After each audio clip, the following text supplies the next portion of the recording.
दलित समाज के बच्चे 12वीं पास करते हैं बिहार में। बिना पढ़े लिखे आप कलेक्टर नहीं बन सकते।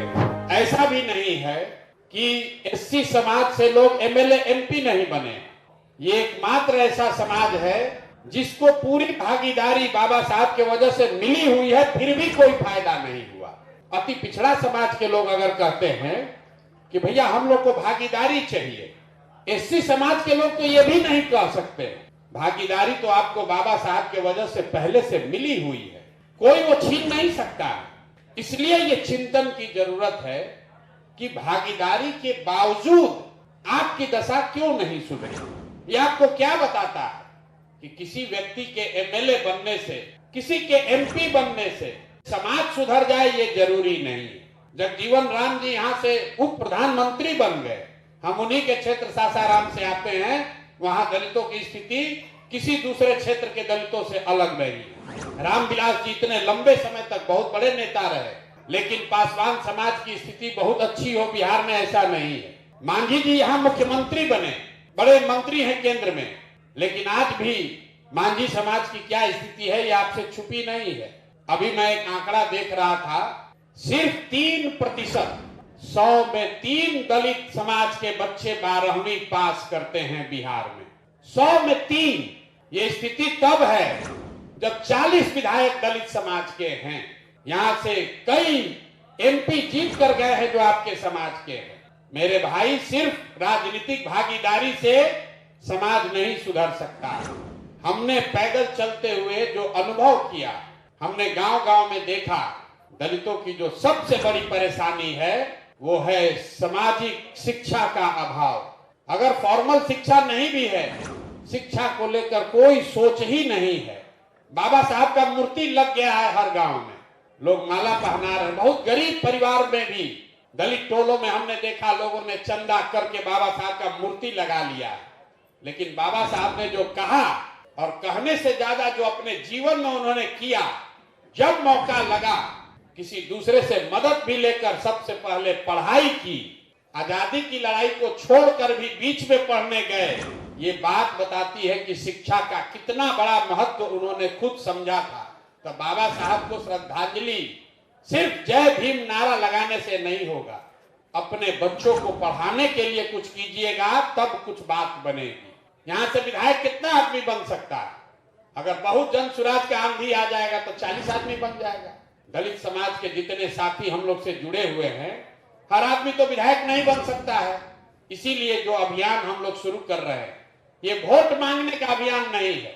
जन सुराज का सरकार बने न बने, हम लोग को सफलता मिले न मिले, लेकिन एक बात तय है, अगले 1 महीने में आपकी मदद से कम 1000 दलित साथियों को इकट्ठा करके, उनको प्रेरित करके, उनसे अनुनय विनय करके, उनको साधन देकर जरूर दलित गांव में, बस्तियों में, टोलों में जन सुराज लोगों को भेजेगा, ताकि घर घर लोगों को कहा जाए कि एक बच्चा, कम से कम एक बच्चा अपने परिवार से चुनो जिसको तुम पढ़ाओगे।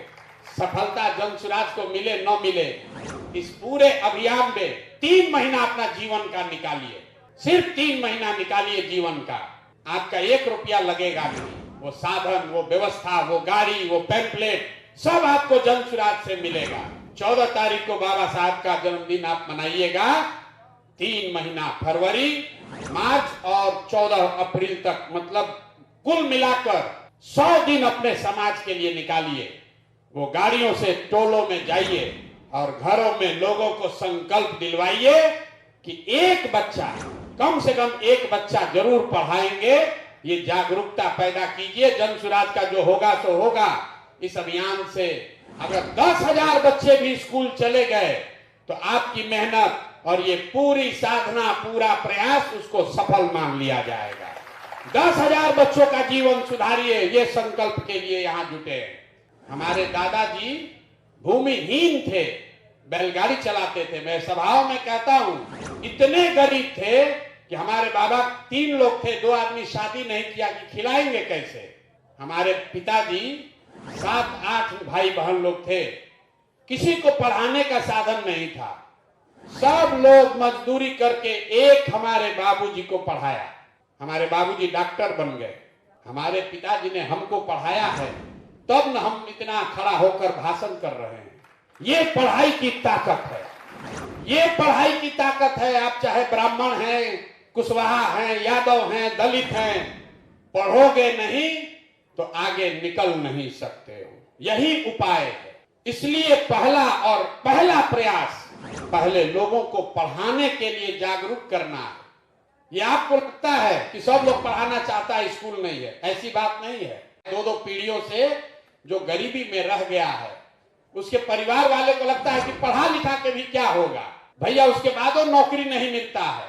हमने कई दलित बस्तियों में बात की है, लोग कहते हैं भैया पढ़ लिख के क्या होगा, हमको नौकरी दिलवाइए।